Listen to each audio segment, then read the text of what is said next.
അനുവദിക്കില്ല എന്നുറക്കെ പ്രഖ്യാപിച്ചുകൊണ്ട്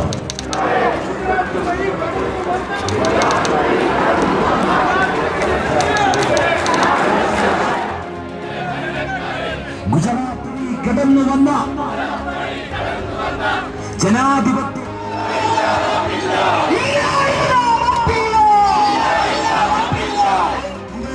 രാജ്യത്തെ പിടിച്ചുപിടിക്കാനുള്ള മുന്നേറ്റമാണ്.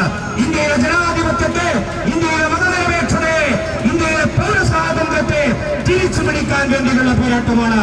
ഇത് മുസ്ലിം വിരുദ്ധമാണ് എന്ന് മാത്രമല്ല നമ്മൾ പ്രഖ്യാപിക്കുന്നത്.